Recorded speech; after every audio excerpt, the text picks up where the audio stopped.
You're welcome to the Naija Filmmaker, a podcast about Nigerian filmmakers, their films, and how it can build a diverse and functional industry. I'm your host, Selegot. On this episode, my guest is Jesi Damina. She is a filmmaker, screenwriter, and recording artist. She co-founded Neptune Studios with her sisters and have built it into a powerhouse for young adult programming. We talk about how she got started, audience expectations, and what's next for Neptune Studios. If you're a new listener, you're welcome and I hope you enjoy.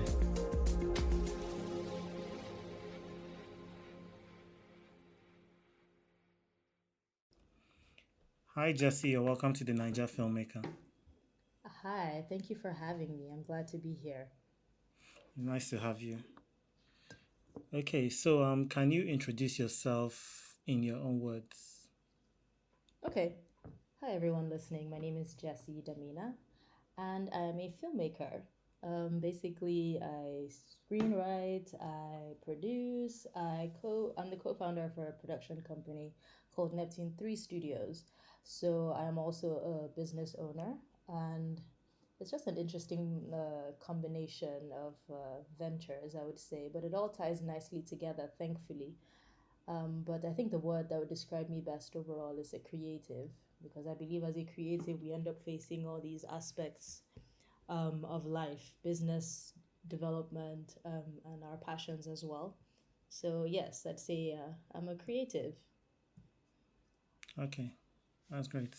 Um, so you can you take us back to the very beginning, like when you started exploring your creative abilities? When was that?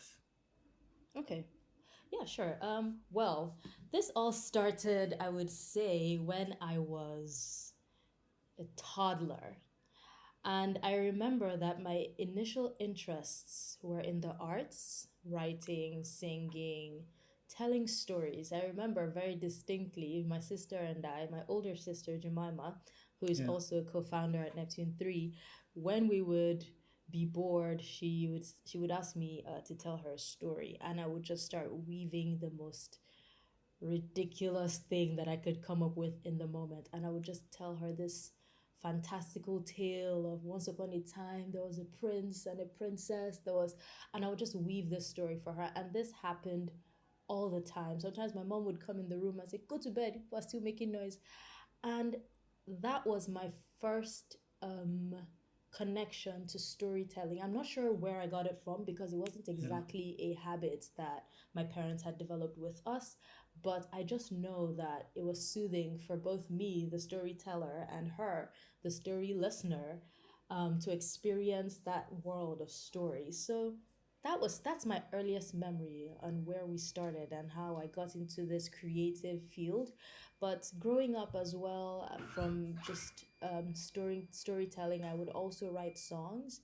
I would also sing songs. Yeah. I used to write poetry in high school. We would all the girls would just write poems, would write spoken word, and I didn't know that I was developing in something that I would end up pursuing as a career in as an adult, but I just know that it's something I enjoyed and really loved. So when the opportunity came to study at university, my first degree, my bachelor's degree, was in computer animation, and this was heavily influenced by Disney. I grew Yeah. up watching animated films.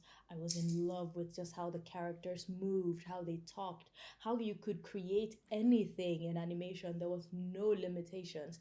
For example, with live action, there's certain things you need to have in place. There's certain things that may be out of your reach because it's just impossible. But with animation, you could do anything. Like you could have aliens, you could have just fantastical elements just come to life. A piece of wood could talk. Yeah. Anything was possible. And that was the strong reason why I went to study animation. But I didn't do anything necessarily with that degree upon coming back to Nigeria because there just wasn't any avenue.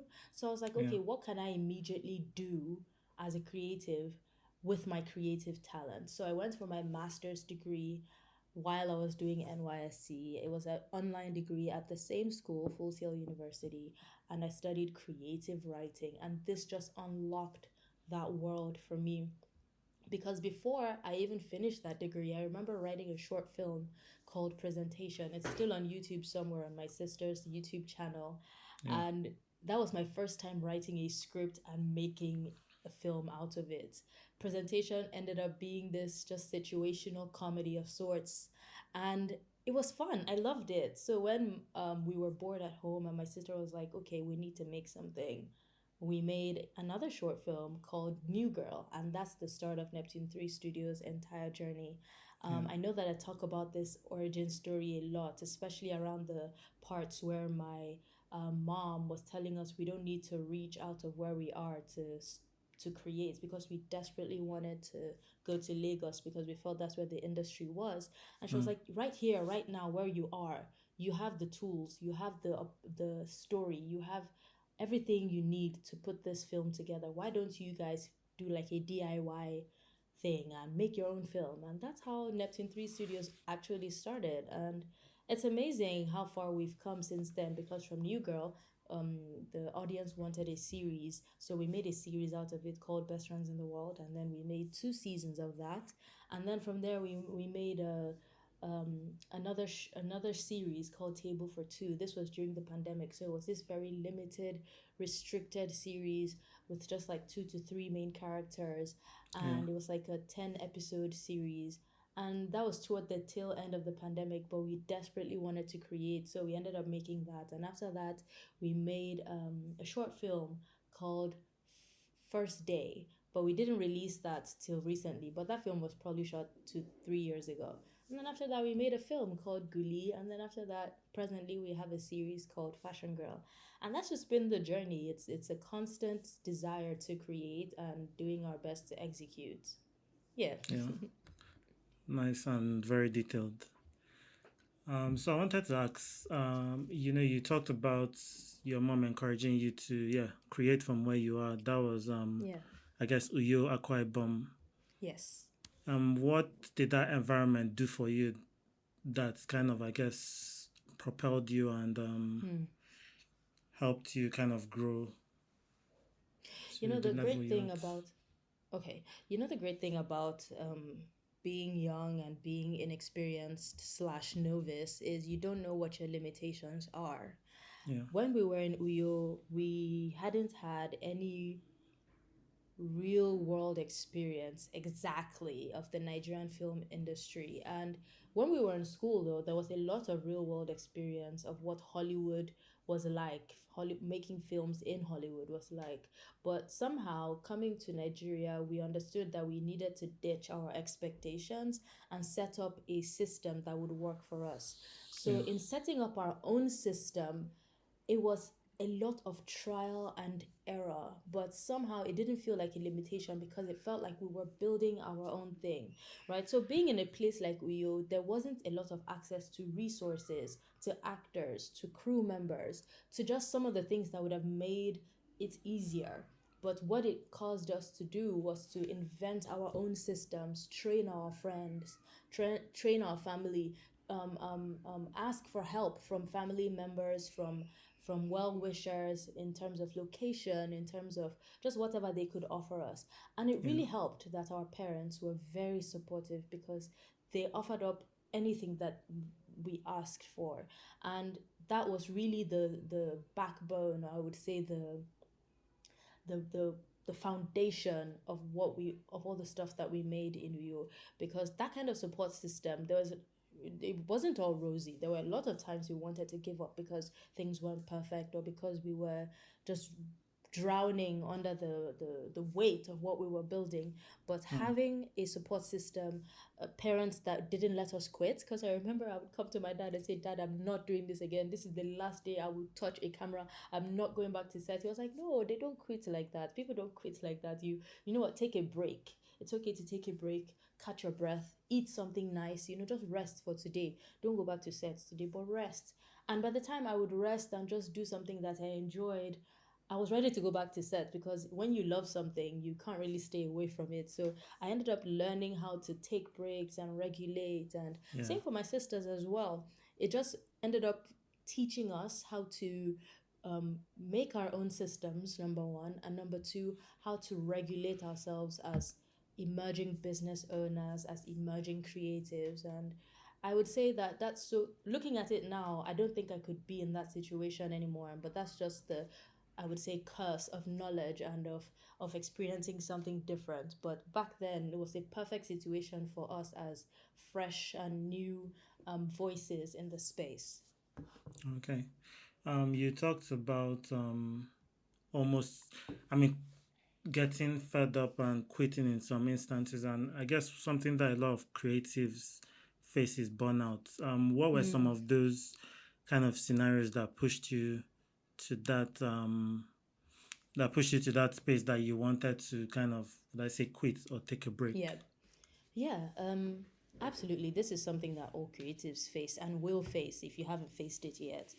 But for us specifically, it was a lack of adequate help. So what I mean by that was, in a film production, you have all of these offices, all of these positions that need to be filled. So what happened was, my sister and I, Jemima and I, we were the only ones running the entire production. So I was Yeah. handling production design, wardrobe, I was handling sound, I was handling so many things, right? And my Jemima was handling camera. She was also the director. She was also the editor. I was also the screenwriter. I wrote the entire 47, is it 47, 24 plus 17, whatever number that is. Yeah. I was handling that entire number of scripts by myself. This was hour-long episodes by the second season. So I was doing all of that while running production design, while running sound, while running costume, and it was all these things happening in one brain. It was impossible to not get burned out, especially Yeah. because it was happening back to back to back. And also just some of the frustrations of dealing with people, because we ended up having to teach the crew members, the cast members rather, how to be crew members so that they could help us out, because we Yeah. had all these kids that were passionate, enthusiastic, crazy about acting, crazy about film. So it was the no-brainer, because we couldn't afford bringing in people from like Lagos or just people that had experience, but we could train. So we ended up training and outsourcing, but we were still bearing the load, the brunt of the work, because we were the professionals, we were the ones who had the training. So that was some of the stuff that led us to that place where we experienced this heavy burnout. And I know we stayed out of the industry for about 2 years, just recovering mentally from the Yeah. strain of that production. It was a horrible, horrible time. I remember thinking to myself, if anybody shows me a computer, if anybody just shows me a Mm-hmm. screenwriting software, I will shoot the computer. Like, I was violent with it. Yeah. I was losing my mind.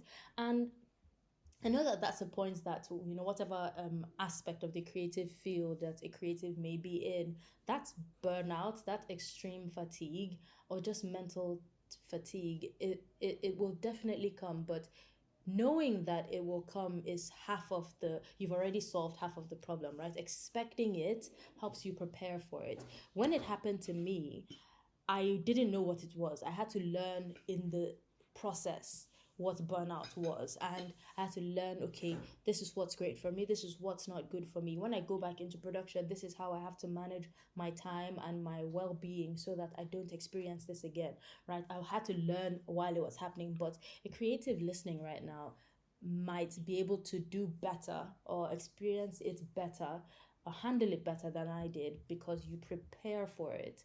Because there comes a time when in your career as a creative, where there's things you may not be able to escape, such as handling all aspects of production by yourself, but Yeah. just taking adequate breaks and eating well, nourishing your body, nourishing your brain, sleeping well. I know that creatives sacrifice sleep. Like, if a creative wants to make time for something, the first thing they sacrifice is sleep, which is the worst thing you can do to yourself, because Mm. your body will pack you up if you don't respect it. And that's the last thing you want. So respecting your body, respecting your health. I started exercising, I started taking care of my physical health as well, which drastically boosted my mental health. And those are just things I started preparing in place, so that as of today, if I ever have to be in a situation where I may be near burnout, I will know how to receive it and how to prepare myself for it, or even possibly avoid it. But yeah, that's just my 2 cents on that. Okay. I mean, one thing that you definitely benefit from is the fact that you can create with your sisters. How Mm. How has that been, and how has it improved the work that you do? It's been amazing. It's been such a blessing because thankfully my two sisters, Jemima and Jael, and I were all interested in the same things, right? Which is filmmaking. And apart from our diverse, obviously, apart from our diverse interests beyond filmmaking, filmmaking is one thing that we all agree on almost to the same intensity or capacity. So Yeah. when we decided to start making films through Neptune 3, everybody was just able to pour out their entire hearts and souls. And that's just the gift of a great collaboration, because at some point we had to understand that it wasn't just sisterhood that was in effect here. This was true collaboration, this was true partnership. And we started learning how to not disrespect that bond that we had, because it's really easy to start, let me say, it's really easy to start experiencing familiarity, and they say familiarity breeds contempt. We Mm. definitely had situations like that, but we had to learn on the job how to respect each other's office, how to give way for each other to shine in different aspects, how to just really balance all the gifts that we were able to bring, and respect each other's opinions, which in any collaboration, whether it be with siblings, family, or friends, or complete strangers, that's something that you're going to have to figure out, is the dynamics of it. What is each person bringing to the table? How is everybody mutually benefiting? And how are we going to do this in a way that, the goal is met, or the vision is met? And with my sisters, it really is such a blessing to have people who we support each other equally, and we, even as we grow and start to develop interest in other aspects of creativity beyond filmmaking, we're able to um, just support each other, because at some point it started being that, life continues to happen while you're pursuing Yeah. your dreams. And it's like, okay, now me, I have multiple creative talents personally. If I'm not directly investing in film right now, maybe perhaps I want to invest in my music. My sisters never give me headache for it. They're never like, oh, why are you giving up on the film thing? They're always like, oh, you want to do your music now? Okay, great. How can we contribute to that? And they'll help me work my schedule so that I'm able to achieve that. So that's just been really a gift. And same thing I do for them. And it's just been really a blessing. If anybody listening has the gift of such friends or siblings, or just partners like that, that's something to really hold on to and respect, and it really is a blessing. Yeah. Lovely. So I guess one thing that you guys kind of started ahead of the curve with is making making programming of films and series for young adults. Mm-hmm. Um, how was the reception? When you started, before I guess your content started going viral and Mm-hmm. getting millions of views. Mm-hmm. Well, I think that's something that we had the foresight to identify early, was that with Nollywood specifically, we were lacking, um, should I say, just we weren't developing our young adult genres. And I grew up watching Disney Channel, right? So I was watching all these white people, foreign people, Asian people show me what their teenagers could do, but I would think about how Nigerians behave at that age, and there was no representation of it anywhere. So that was the reason why we got into that field specifically. But the nice thing when it comes to the reception is that it seems it was something that our audience was waiting for, Yeah. and everybody just hungrily latched on to New Girl when it came out. I remember when we made the film and we're figuring out where do we want to put this film. At the time, YouTube was not as dominant as it is now in Nigeria, but it was there, it was available. And we had a few other options, but we ended up thinking, hey, we'll just put it on YouTube, because people don't really be putting short films or films in general on YouTube, but it has access to a global audience and Yeah. anybody can watch it. So let's just put it on YouTube.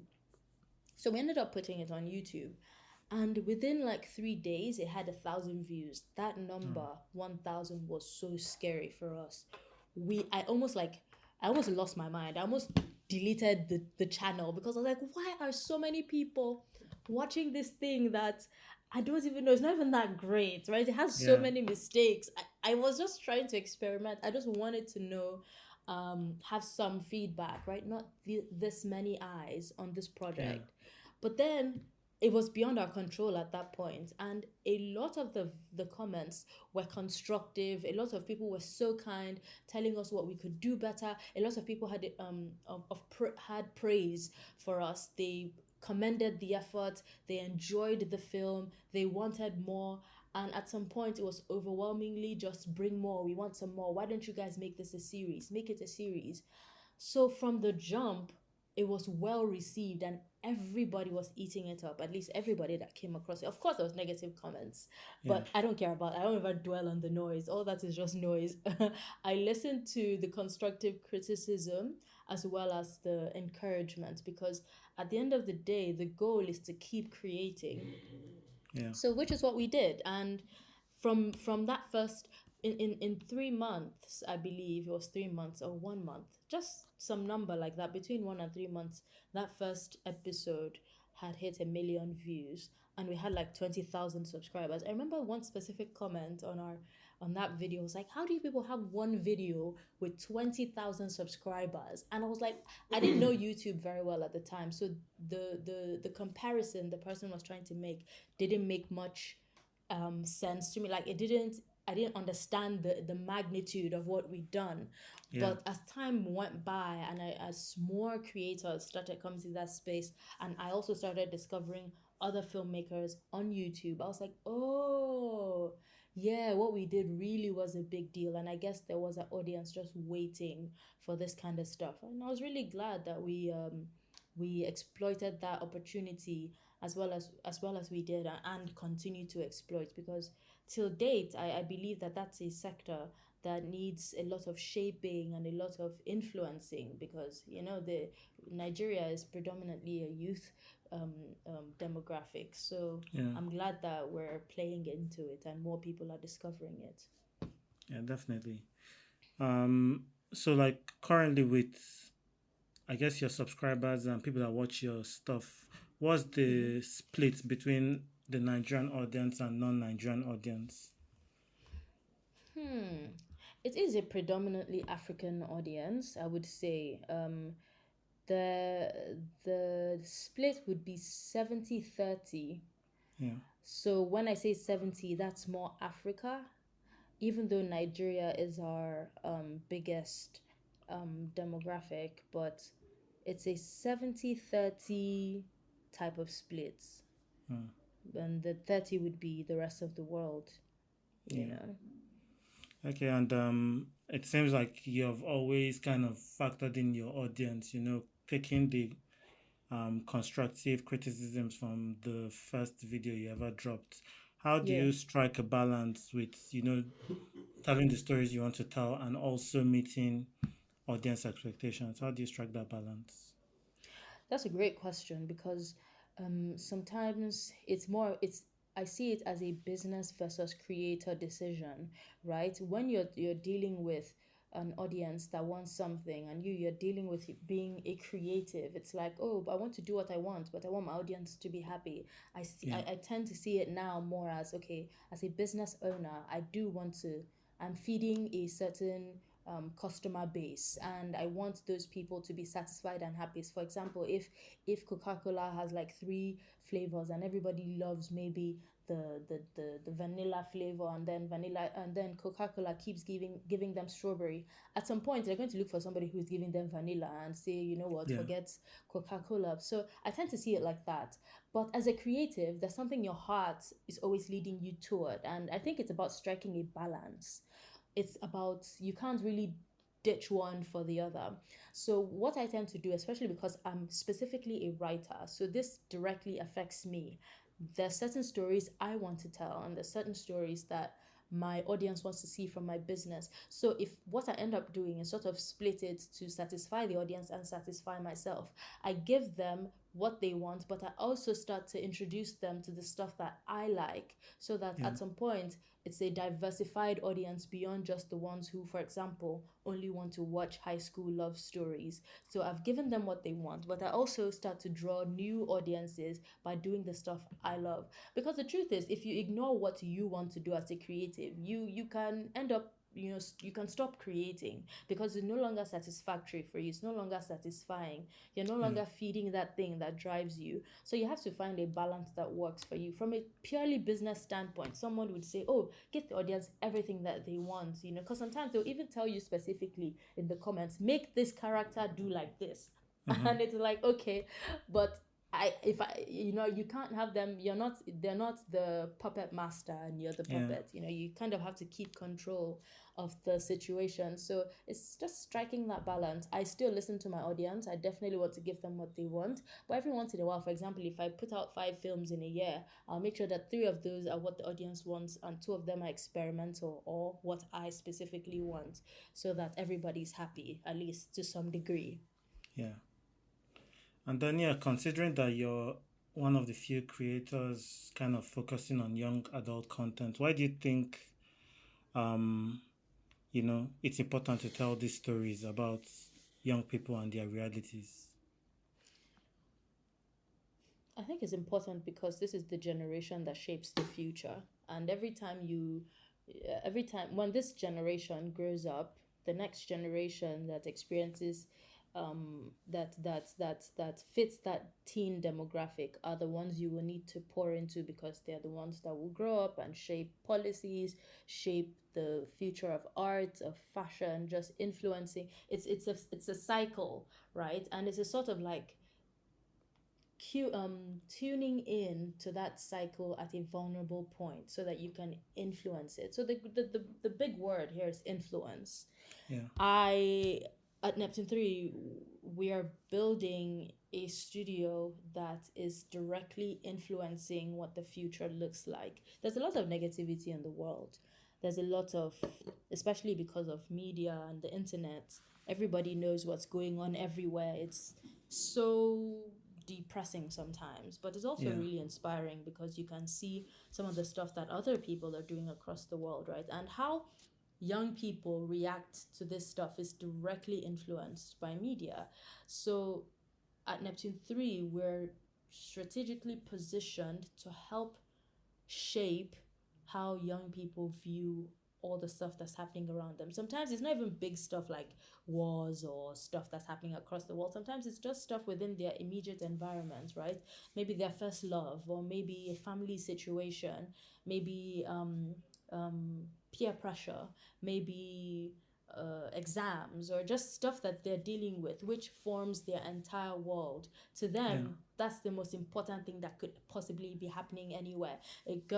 Maybe a girl has a crush on a boy and he rejects her in front of everybody. Her entire world has shut down because of that experience. An adult watching may just be like, you'll get over it, you'll be fine.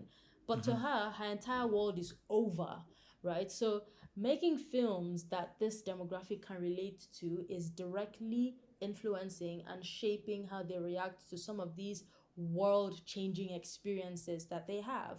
And Yeah. I believe that that's the power of being in that specific space. Is you're shaping these worldviews. You end up creating adults who, till today, I reference things that I watched on Disney Channel. I watched Hannah Montana and High School Musical and so on, and Descendants. I reference that stuff mentally Yeah. sometimes, and I realize how much of an impact it's had on shaping my worldview. So I want to be able to do that for the next generation. Yeah. Very important. Hmm. Yeah. Okay. So, can you mention 3 random non-filmmaking facts about yourself? Hmm. That's a great question because I tend to be consumed by filmmaking, and it drowns Mm. out my other interests. But 3 random non-filmmaking facts about myself. It's okay if they're all creative, right? Yeah, if you can give us something else, but yeah, you can mention some creative Yeah, ones. okay.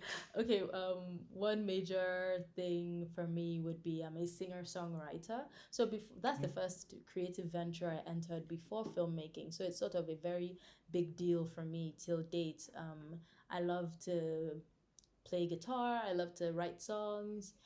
Even, and this is unrelated, even in the aspects where it's unrelated to film, is what I'm speaking specifically on because I do make music for our films sometimes. But I'm talking about the part that's not related to our films. It's just I make a lot of music. I listen to a lot of music. I'm teaching myself for years and years now how to play guitar. Hopefully one day I'll finally succeed. Yeah. So that's the music aspect. That's one. Another non-filmmaking fact. Hmm. I love talking to people. Um, Okay. I don't know if I would call that networking, but it's not exactly networking. Just not even for networking purpose. I like getting to know people.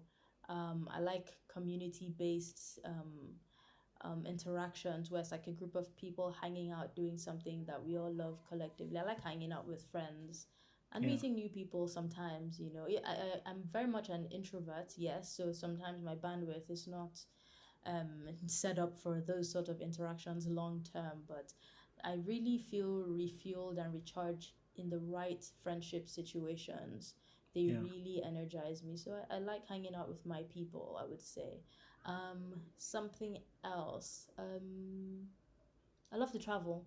Yeah, I love to Okay. travel, but not for the exploration, necessarily exploration aspect of it. It's just for Yeah. like the people watching.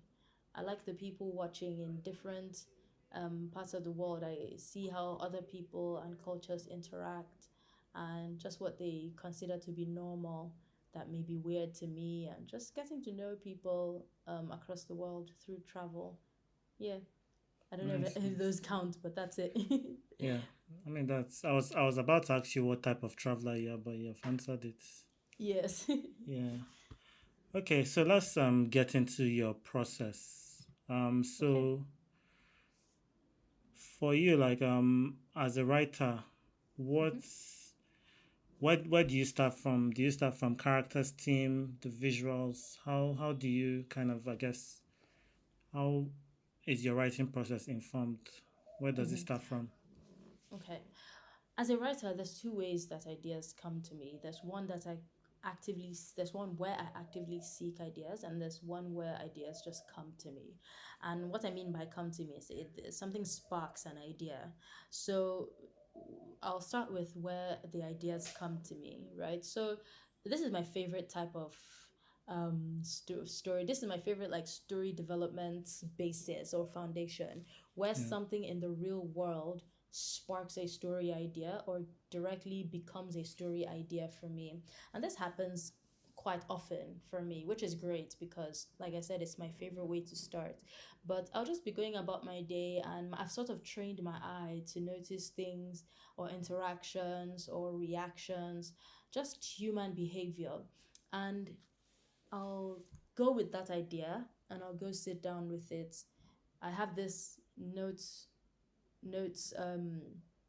folder where I write down all these sparks just as they are. I don't immediately try to make something out of them. I'll just write it down. Yeah. And that's because I know I will forget. And at some point, if I'm when I'm ready to write, because I try to practice writing more often these days, I don't practice writing as much as I should, so this is probably a wake-up call to myself to get back to practicing writing. But when I'm sitting down trying to develop a story, I go to my ideas folder, and if one concept is strong enough to stand on its own, I'll just go ahead and start developing it. But sometimes what I have is a fraction of a concept, and I'll Yeah. find other aspects. You know, I can even draw from another concept or merge two concepts together, and I just make sure I have a central and strong premise. You know, what's the story about? What is the what if? You know, because some one kind of prompt exercise I really like is what if this happens to this or this crazy bizarre thing happens, and I Yeah. try to answer the what if of that question. So that's pretty much where I start, and from there the concept now, it may be character or story based. I can't really tell you that it's one or the, or plot based rather.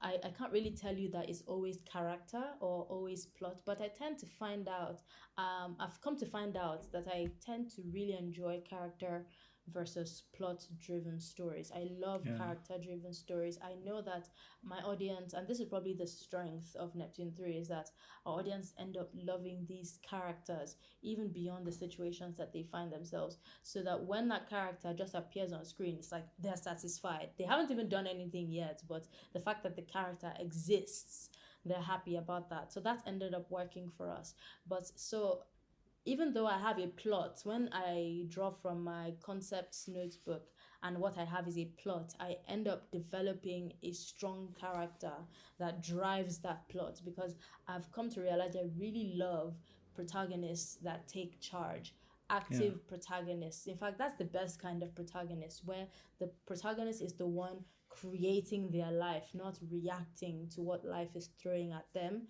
And I really like to set up my stories in that way, where I've set up my protagonist, even though they may be first in a passive situation, the inciting incident stirs them up to take control of their life, whether it's a negative or positive path they're taking. So there's some characters that, when I say negative, there's some characters that end up doing a bad thing, but as they're doing that bad thing, it's still an active action, and it helps Yeah. them learn the lesson they're supposed to learn, right? So, and then there's characters, of course, that will end up doing good things. So you have like superhero stories, like Captain America, for example.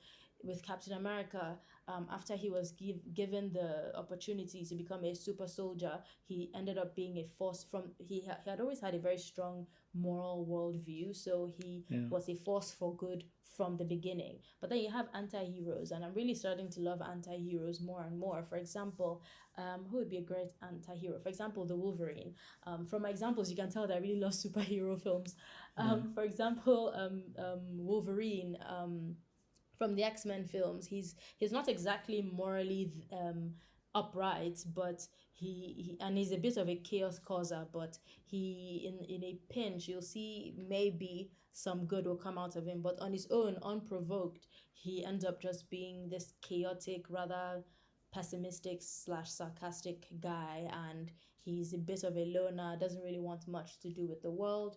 So I like characters like that, and we've seen the emergence of them more and more, like Wednesday, and you Yeah. end up rooting for those kinds of people, because I'm learning more and more about flawed characters and how Uh-huh. a character's flaws connect them more to the audience than a perfect character. So this is something you may observe in my story journey or my filmmaking journey. Early, when we made Best Friends in the World, the lead character in that, Olive, started off as this goody two shoes, but then she was faced with the moral decision where she Yeah. had to either um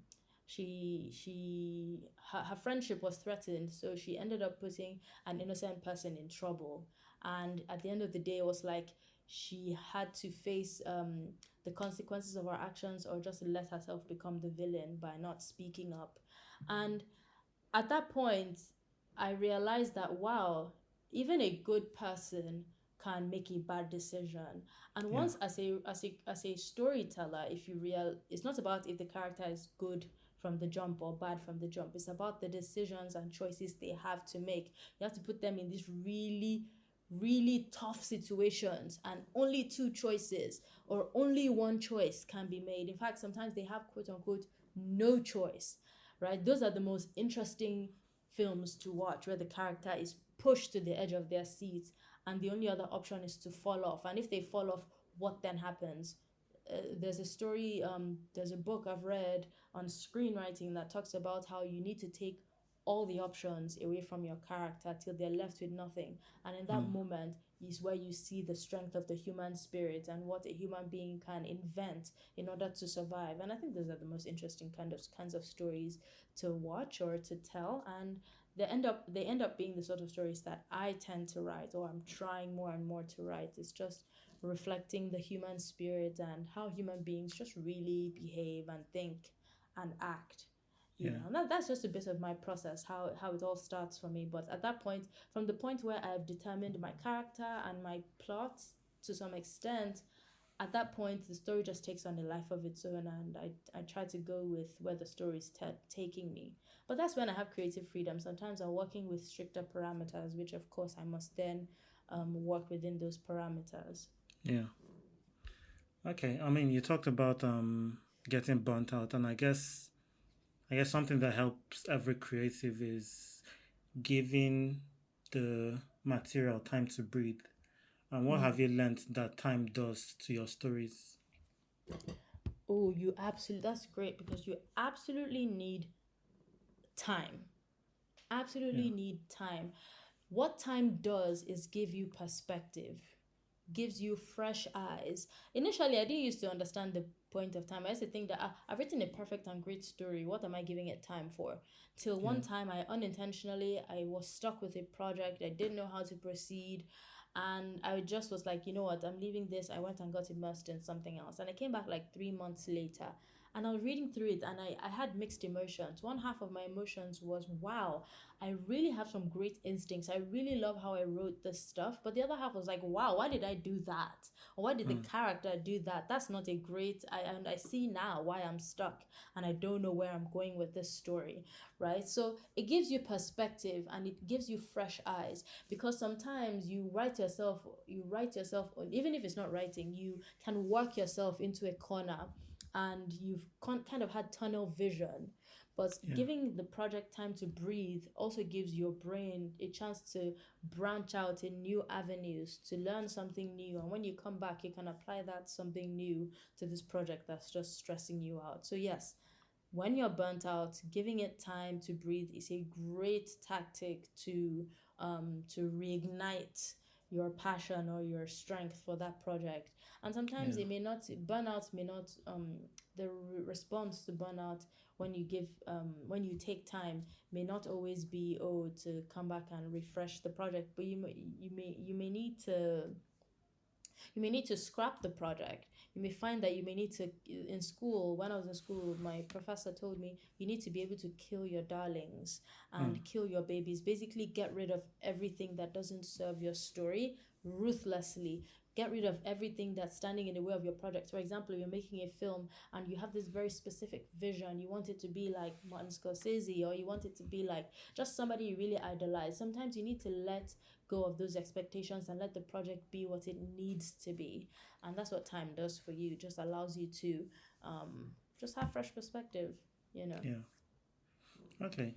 Um, you talked about, making young adult content and the audiences having expectations, but also like a thing to do is as a filmmaker, you also make things that you want to make.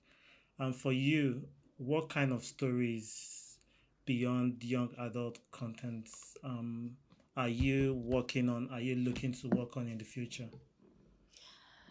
Um, Personally, I've started developing more and more a love for how should I frame this? More intimate stories. So what I mean by that is human perception of the most mundane things. And I Yeah. think that's where we may start to see some of my own storytelling. That's the direction it may start to go as in the nearest future, and not so long from now, because as much as I love informing the young audience through film and connecting with them through film, I also really love, it's not just about, should I say, family friendly slash PG type stories that I may end up developing, right? I want to be able to take on a more risk angle with these stories, where it's more intimate and we're able to see just what exactly happens when maybe it's your a character's first sexual awakening. This is something that I've had a thought about for a minute, this Yeah. particular topic, because we see it talked about in spaces, but on the internet, and you come upon like a Instagram reel, and a character, maybe Tarzan from Disney's Tarzan, the animated film. They'll post a clip of him, and you'll see in the comments all these girls are like, oh my gosh, Tarzan was my first crush, was my first sexual awakening. And I remember when I came across something like that, I was like, what the heck is a sexual awakening?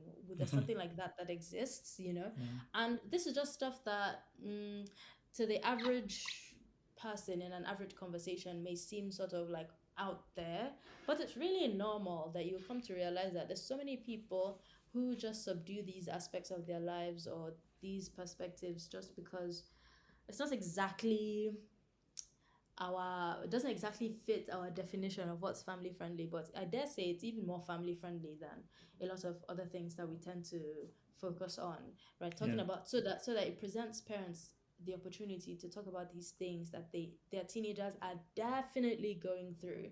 um and then there's other kinds of stories I want to tell, of course, with more adult actors. But I'm very big on love stories. So my filmmaking will always center around some sort of romance. But I really love love stories that's about endurance and patience and just sort of long suffering. I remember seeing this film, Forgotten Love, on Netflix. I don't know if it's German or Polish, I forget, but it's European.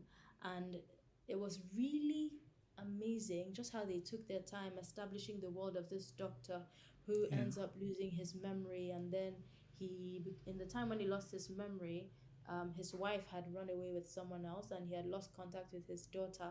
And then years and years later, with as a man with no identity, he ends up being reintroduced to his daughter's world. Of course, they don't know who the other person is, they don't know who they are, but there's this undeniable connection between them. And of course, they end up, discovering that, they're related. But it was such a beautiful story. Yeah. And I'm sorry if that sort of spoiled it for anybody, but it's worth watching. It's called Forgotten Love on Netflix. And those are just the kinds of stories that I will end up leaning toward. Stories that are more risky, quote unquote, in the young adult space, but also adult stories that lean on endurance and long suffering and patience in love. Nice. Okay, so at this point, I want you to tell us one film that is probably like your favorite film or series that you Hmm. enjoy watching that is Okay, special to one of you. my favorites, because my favorite can never be just one. There's a lot of favorites for different Yeah. reasons. But one I can say, a film or series. One of my favorite series of all time, and I watch this series every time I get a chance to, or I have enough time. It's a series called Gran Hotel, Gran.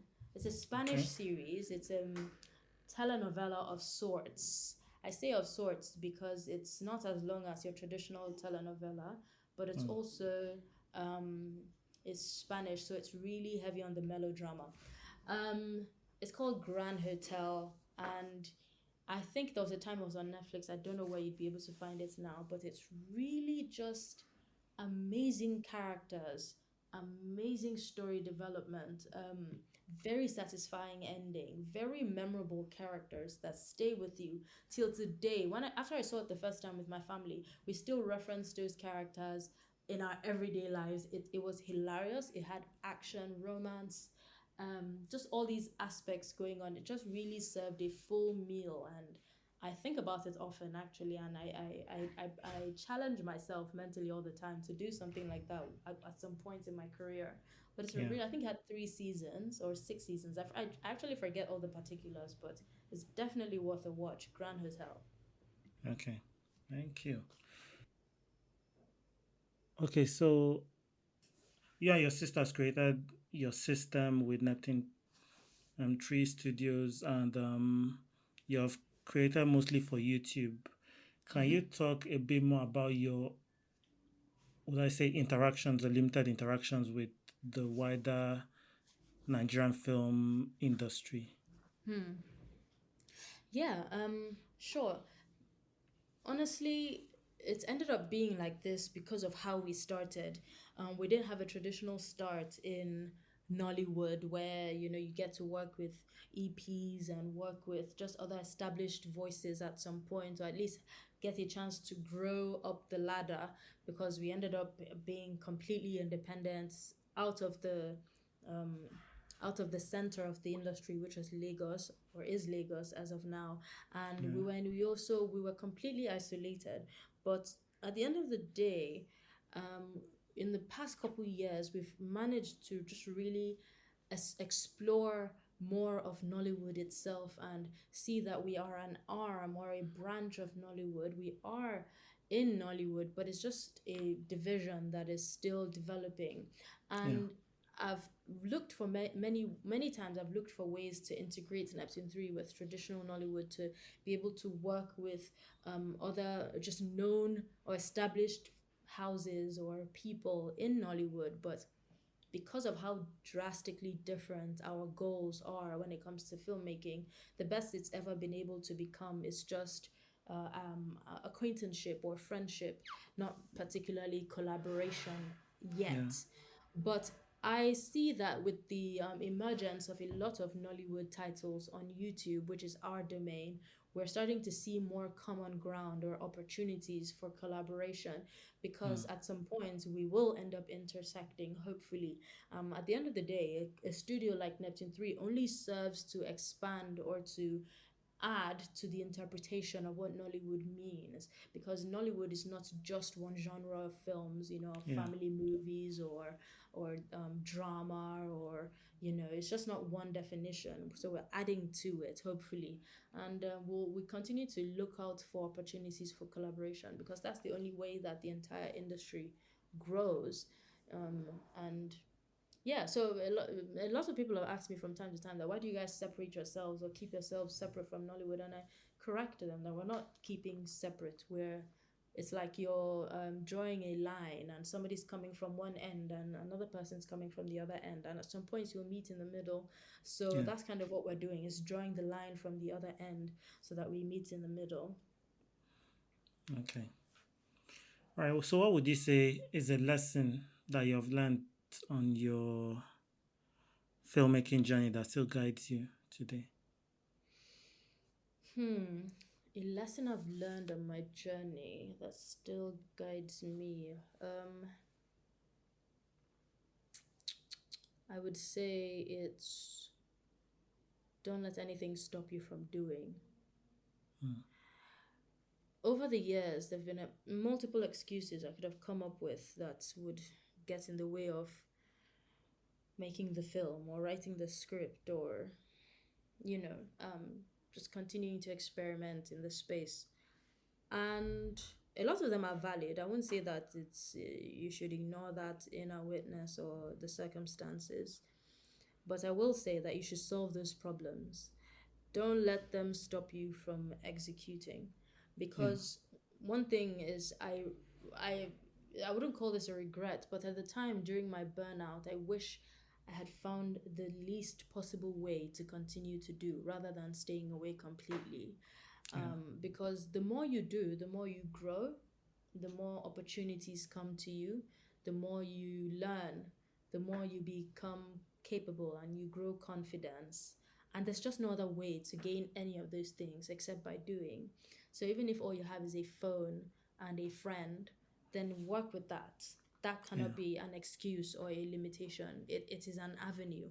We need to start seeing limitations as opportunities, specifically in the film world. As Nigerians, we're very resourceful people, we're very dogged people, we're the most aggressively developing nation of people. And sometimes I see a limitation specifically in filmmaking where it's like we want all these parameters to be in place before we allow ourselves to make a film. But we forget that these parameters were set by a nation that is so much more advanced than us, and we Yeah. can't be forcing ourselves to operate at their standard. We have the right to make films at a different standard. I wouldn't call it a lower standard per se, Yeah. but a different standard than what Hollywood makes. And if Hollywood itself did not start by experimenting on these things that have turned out to become the standard today, we wouldn't have what to reference. So, in the same way, we must experiment in ways that serve ourselves at the level that we are at. And we Yeah. must not let anything stop us from doing. Definitely. And I mean, what you said is just the perfect setup for my next question. Okay. So, you have had your system at Neptune 3 Studios, and you have started making inroads to, I guess, traditional Nollywood, and Hmm. you've seen how things work. For you, what is one major improvement that you'd want this film industry to um, kind of make for our lives as filmmakers to be better, Hmm. for the industry to grow, for us to get, I guess, monetize better and all that? Yeah. One improvement is we need to tell better stories. Mm, So I know that that's such a simplistic and generalistic statement to make, but I'll explain. Nollywood is not void of technical quality, technical excellence. We have amazing technical skills. You see films that have come out of late, and it's just mind blowing. The camera quality, the production design, and all these things just shine. But yeah. I would say we lack the most when it comes to s- not just good stories, but efficient stories.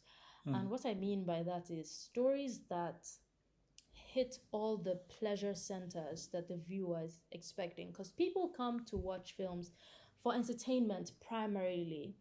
And it's not entertainment doesn't necessarily mean explosions or fancy dresses or just glamour. It also means the dopamine that a scene, a well executed scene, can give you. We have brilliant actors and we have people that can, interpret wonderfully, but sometimes the scene does not set them up for that greatness and does not set the story up to please the viewer. yeah. There are should I say, there are rules in screenwriting that I don't believe we're at the stage where we can flout them, because sometimes these rules were made to be broken, but I think we still need to strictly stick with those rules. I would love Nollywood to make a lot more simple stories.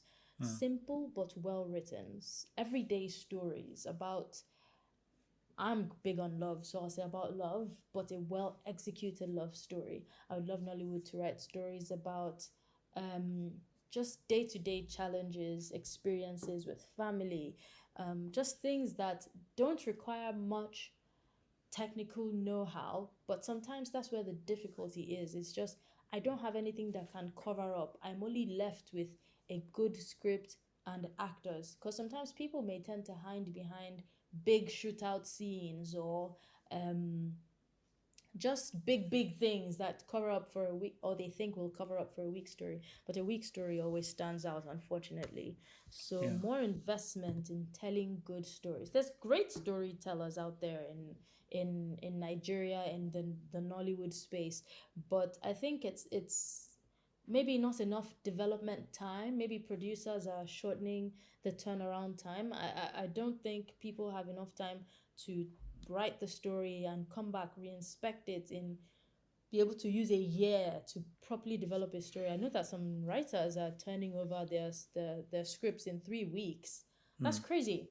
We shouldn't be doing that, because yeah. stories need time to breathe. You need to be able to come back to it a few months later and you do it the justice it deserves. I've seen Nollywood films where I was like, this film could have benefited from two more drafts and it would Yeah. have been there, because the idea is fantastic. It's just this premature execution of screenplays. So that's what I mean when I say better stories, because the concepts are solid, but the final draft needs to be given closer inspection. Definitely. Hmm. Okay, so what advice would you give a young Nigerian who wants to start filmmaking but doesn't know where to begin? Hmm. Watch a lot of stuff and then start. So what I mean by that is you may have seen a lot. Of course, if you're an aspiring filmmaker, you have already seen a lot of movies, and that's probably what inspired you to come into this chaotic world. But apart from just watching films, watch how other filmmakers do stuff. Find as many behind the scenes as you can. There's a wealth of information. Back in the days of DVDs, I would watch these like directors' commentaries and producers' commentaries. I would watch the behind the scenes. I would just watch how films are made across the world, and that sort of stuff is what comes when you encounter a problem as you're Yeah. starting journeys. It inspires you or informs you on how to solve your own problems. It allows you to be creative with your problem solving. um, so watch a lot of stuff and expect to solve problems, because if your first problem is I don't know where to start, then solve it. Pick up a camera, find out, even Google, how do I start making my first film? Yeah. Knowing where to start is not necessarily the problem. I think it's just the order sometimes messes people up. It's like, what do I need? You obviously, if you don't know where to start, I'll even give it to you right now. You don't know where to start. You're a filmmaker. The first thing you need is a good script. Don't start any other ask. Don't look for any other person. Don't look for any other crew. Don't look for anything until you have a good script. And what Yeah. makes a good script? That's something you ought to know. Does have a compelling premise? Does it start off with a strong inciting incident? Is there a middle point where the character has faced like the heights of his issues and now he's at the point where he's this thing through to the end? Is it compelling of your own time? Does it force you to invest your time? Are you interested up until the very end, the very resolution? And is the resolution satisfactory? Just find out what makes a good story and then have that good story, and from there just start. Pick up your phone. Nowadays we are privileged that technology is so within reach. We have Yeah. phones that can film amazing. And don't look for camera. Don't go and rent camera. Don't go and rent lights. Don't rent anything. Carry your phone and shoot it just like that. There's so many tricks and hacks on the internet for how to do film on phone. And I think that's where anybody with a limited budget slash resources, even if you have the resources, don't waste them experimenting, because your Yeah. first 10 films will be experiments. Till date, I'm experimenting. I can never call anything that's come out anything less that I've personally done less than an experiment. It's all experiments, trying to find out what works, how to execute certain types of scenes, deal with Yeah. different characters and moods, different production design, and all of that. So it's all experiments, and don't be afraid. If you're going in knowing that you're expecting to experiment, then there's less pressure. Okay. Nice. Okay, so I'm about to introduce like a new Naija filmmaker tradition, Okay. and it is where our guests will recommend a movie for the audience to watch. So, what Okay. is your film recommendation?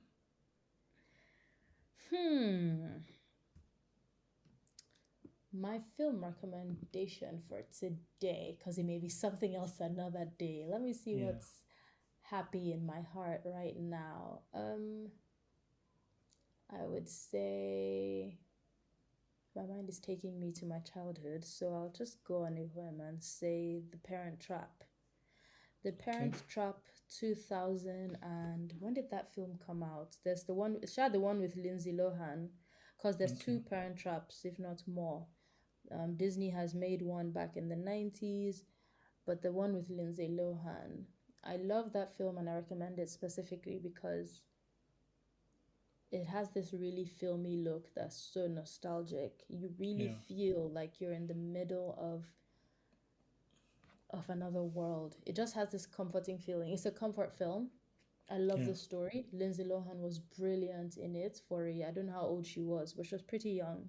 It was probably her first role, maybe. Um, Amazing cinematography, amazing lighting.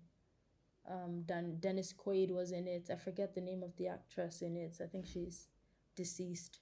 But all of them were just amazing, amazing, amazing. It was fun. It's like the perfect, if Neptune 3 were to go back in time and make a film, that's the film we would make. Yeah. And the writer was Nancy Myers, and Nancy Myers is brilliant.